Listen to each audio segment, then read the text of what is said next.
Hello students, আমি Nitish sir জ্ঞানজ্যোতি coaching সেন্টারের পক্ষ থেকে তোমাদের প্রত্যেককে জানাই আরো একবার স্বাগত।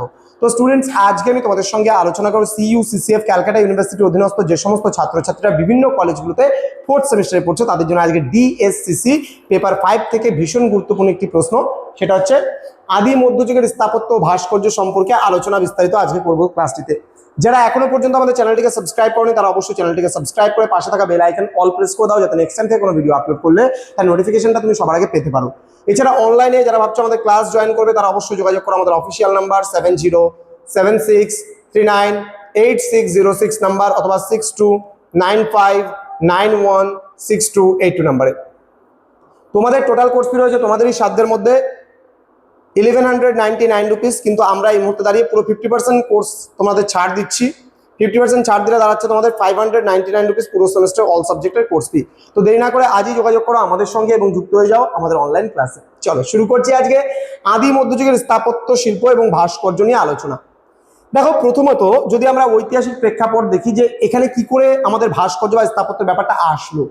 প্রথমে বিভিন্ন রাজবংশ সমূহের কথা আমি বলবো। আদি মধ্যযুগে যে সমস্ত রাজবংশগুলো রাজ করতো তার মধ্যে পাল, সেন, চোল, পল্লব, রাষ্ট্রকূট, চালুক্য এবং চান্দেল্য যে বংশগুলো ছিল, এবং এই বংশের যারা শাসক ছিল তারা কিন্তু বিভিন্ন সময়ে বিভিন্নভাবে তারা কিন্তু কি করেছিল বলতো, যে স্থাপত্য শৈলীগুলো নির্মাণ করেছিল। ক্লিয়ার?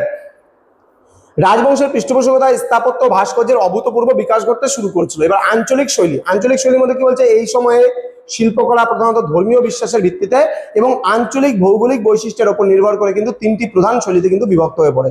তাহলে এই আদি মধ্যযুগের যে শিল্পকলা এখানে তিনটা শৈলীতে বিভক্ত হয়ে পড়ে, মূলত কিসের উপরে? ধর্মীয় বিশ্বাসের উপর ভিত্তি করে এবং আঞ্চলিক যে ভৌগোলিক যে বৈশিষ্ট্যগুলো রয়েছে তার উপর ভিত্তি করে কিন্তু শিল্পকলাগুলোকে বিভিন্ন ভাগে ভাগ করা হয়েছিল। ওকে, তো বলছে এক নাম্বার যেটা বলছে যে মন্দির স্থাপত্যের আঞ্চলিক শৈলীগুলোর মধ্যে যদি আমরা বলতে চাই তাহলে এখানে কোন কোন শৈলী পাবো? আমরা পাবো নাগর শৈলী পাবো, আমরা পাবো এখানে দ্রাবিড় শৈলী এবং বেসর শৈলী, এই তিনটা শৈলী কিন্তু আমরা পাবো। আবার বলছি আঞ্চলিক শৈলীর মধ্যে আঞ্চলিক রয়েছে এবং ধর্মীয় শৈলী রয়েছে, তার মধ্যে আঞ্চলিকের মধ্যে তিনটা পাবো আমরা, নাগর, দ্রাবিড় এবং বেসর শৈলী, এই তিনটা শৈলী পাবো। এবং এই তিনটা শৈলী কি কি সেগুলো আমি আলোচনা করব। সবার প্রথমে নাগর শৈলী। দেখো, নাগর শৈলীর বৈশিষ্ট্য হচ্ছে প্রধান মন্দিরগুলো সুউচ্চ চূড়া থাকবে। যেমন তোমরা দেখতে পাচ্ছ একটা মন্দির, আমি এই ডিজাইন ধীরে ধীরে ধাপ থেকে ছোট ধাপ থেকে ধীরে ধীরে ধীরে ধীরে মন্দিরের চূড়াগুলো বা শীর্ষদেশটা একদম উচ্চ স্থানে চলে গেছে। তাহলে এই যে একটা কারুকার্যময় ডিজাইন, এটাকে বলছে কিন্তু নাগর। কি বলছে? এই শৈলীর প্রধান বৈশিষ্ট্য শিখর বা উঁচু বক্রাকার চূড়া। তাহলে এই যে চূড়াগুলো রয়েছে দেখো, এখান থেকে স্টার্ট হয়েছে একদম বক্রাকার ভাবে, ঠিক আছে? এবার ধীরে ধীরে কি হচ্ছে, ছোট ছোট করে নিচে নামছে, দেখো ধাপগুলো নিচে নামছে। তাহলে একটা সিঁড়ির মতন ধাপে ধাপে কিন্তু এর চূড়াগুলো উঠে গেছে। উদাহরণ যদি বলি, উড়িষ্যার লিঙ্গরাজ মন্দির, পুরীর জগন্নাথ মন্দির কিন্তু এই নাগর শৈলীর উদাহরণ, যেগুলো বিশেষ করে আমরা উত্তর ভারতে লক্ষ্য করি। তাহলে উত্তর ভারতের যে স্থাপত্য শৈলী বা মন্দির স্থাপত্য শৈলী তাকে বলা হয় নাগর শৈলী। ক্লিয়ার? এবং এই নাগর শৈলী মূলত উত্তর ভারতে দেখা যায়, এবং উড়িষ্যার লিঙ্গরাজ টেম্পল এবং পুরীর জগন্নাথ টেম্পল এগুলো কিন্তু উদাহরণ। এবার শ্রেষ্ঠ কীর্তি যদি বলি, মধ্যপ্রদেশের খাজুরাহোর মন্দির সমূহ বা চান্ডেল রাজারা যেগুলো নির্মাণ করেছেন সেগুলোর কথা আমরা বলতে পারি। ওকে, নেক্সট হচ্ছে দ্রাবিড় শৈলী। এবার দ্রাবিড় শৈলী যেমন নাগর শৈলীতে কি ছিল, ধীরে ধীরে সিঁড়ির মতন ধাপে ধাপে উঠে গেছে চূড়াগুলো, কিন্তু এখানে কিন্তু ওটা হয়নি। এখানে একটাই চূড়া কিন্তু আমরা মূলত মূল মন্দিরে লক্ষ্য করতে পারবো। তাহলে এখানে ধাপে ধাপে বিভিন্ন চূড়া আমরা দেখতে পাবো না, এখানে কিন্তু বিমান বা চূড়া কিন্তু একটাই আমরা লক্ষ্য করব। বলছে পৃষ্ঠপোষকতা, দ্রাবিড় বলতে দক্ষিণ ভারতের মন্দির স্থাপত্যশৈলী। তাহলে নাগরটা কি ছিল? নাগর হচ্ছে উত্তর ভারতের মন্দির স্থাপত্যশৈলী, আর হচ্ছে যেটা আমরা দ্রাবিড় বলছি দ্রাবিড় যেটা বলছি, দ্রাবিড়টা কিন্তু দক্ষিণ ভারতের মন্দির স্থাপত্য শৈলী। এবারে পৃষ্ঠপোষকতার কথা যদি বলি, চোল এবং পল্লব রাজাদের অধীনে এই শৈলী কিন্তু ধীরে ধীরে সমৃদ্ধ হয়েছিল। এবং বৈশিষ্ট্যের কথা যদি বলি, বহু স্তর বিশিষ্ট বিমান বা চূড়া এবং বিশাল প্রবেশদ্বার বা গোপুরম এখানে দেখা যায়।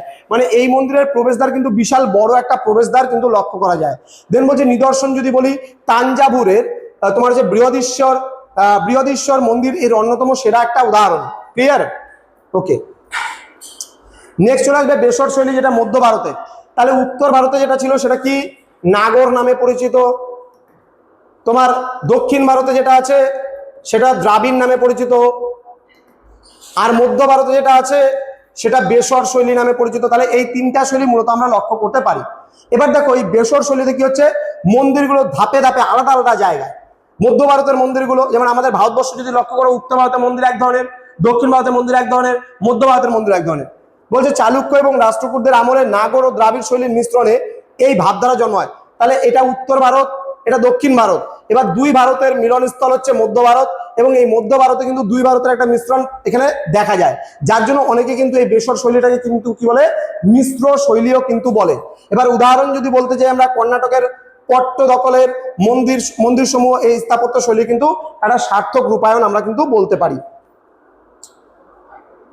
এবার কিছু কিছু জায়গায় শিলা কেটে কিন্তু স্থাপত্য রীতি দেখা যায়। রাষ্ট্রকূট রাজা প্রথম কৃষ্ণের আমলে নির্মিত ইলোরার কৈলাস মন্দির স্থাপত্যবিদ্যার এক বিস্ময়। গোটা একটি পাহাড় ওপর থেকে নিচ পর্যন্ত কেটে এই বিশাল মন্দিরটি কিন্তু তৈরি করা হয়েছিল। ক্লিয়ার? এবার পাল ও সেন যুগের স্থাপত্যের কথা যদি আমরা বলি, এখানে বৌদ্ধ বিহার লক্ষ্য করা যায়। যেমন পাল রাজাদের আমলে পাহাড়পুর বৌদ্ধ বিহার, সোমপুর মহাবিহার নির্মিত হয়েছিল, যা ইউনেস্কো ওয়ার্ল্ড হেরিটেজ সাইট হিসাবে আখ্যায়িত করেছে।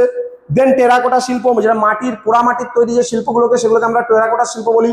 যেমন মাটির কোনো ছোট মূর্তি হতে পারে, যে কোনো জিনিস মাটির তৈরি যে কোনো জিনিসকে আমরা টেরাকোটা বলি, মূর্তিগুলো। তো পোড়া মাটির ইট এবং টেরাকোটার ফলক দিয়ে বিহারের দেওয়ালগুলো অসাধারণভাবে সাজানো হয়েছিল। বিহার মানে এখানে কিন্তু বিহার স্টেট নয়, এখানে বৌদ্ধ বিহারগুলোর কথা বোঝানো হয়েছে। হিন্দু মন্দিরের কথা বলি, সেন যুগে বৌদ্ধ ধর্মের পরিবর্তে হিন্দু মন্দির নির্মাণে বেশি প্রাধান্য কিন্তু দেওয়া হয়েছিল এই সময়। ধাতু শিল্প ও ভাস্কর্য, আমরা বলবো চোল ব্রোঞ্জ ভাস্কর্য। দক্ষিণ ভারতের চোল রাজাদের আমলে ব্রোঞ্জ ও তামার মূর্তি তৈরির শিল্প এক নতুন উচ্চতায় পৌঁছেছিল। যেমন শিবের নিত্যরত রূপ, যেমন নটরাজ মূর্তি কিন্তু বিশ্ববিখ্যাত এই ধাতু শিল্পের, যেটা তোমরা এখানে দেখতে পাচ্ছ।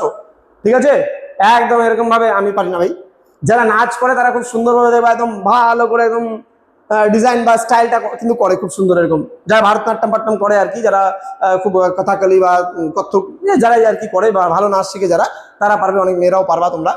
তো যাই হোক, এটি কি বলছে, গতি এবং ভারসাম্যের এক অপূর্ব প্রতীক হিসাবে কিন্তু গণ্য করা হয়।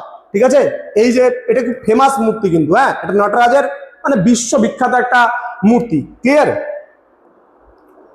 নেক্সট, ভাস্কর্য শিল্পের বৈচিত্র্যগুলো কি কি রয়েছে, ছবিগুলো দেখো, ছবিগুলোকে কোড করে করে পড়ো, তাহলে দেখবে পড়াগুলো খুব মজা লাগবে ইতিহাসটাকে। হ্যাঁ, বলছে কালো কোষ্ঠী পাথর, বলছে পাল ও সেন যুগের সূক্ষ্ম গহনা ও নিখুঁত ভাঁজ বিশিষ্ট মূর্তি লক্ষ্য করা যায়। এই ধরনের মূর্তিগুলো বিভিন্ন মিউজিয়ামে রাখা আছে দেখবা।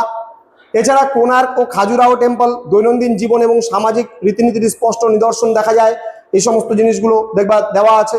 এবং টেরাকোটা ফলক এরকম দেখতে পাবা, যেমন বাংলার গ্রামীণ জীবন এবং উপকথার চিত্রায়ন কিন্তু এখানে ফুটে ওঠে। ঠিক আছে, তো এই ছিল আজকের ক্লাস, যেখানে আমরা মধ্যযুগের স্থাপত্য শৈলী নিয়ে আলোচনা করলাম। তোমাদের সঙ্গে দেখা হবে খুব তাড়াতাড়ি আরো একটা নতুন ক্লাস নিয়ে। তোমরা প্রত্যেকেই ভালো থেকো, সুস্থ থেকো। Thank you so much, thanks for watching after all, thank you.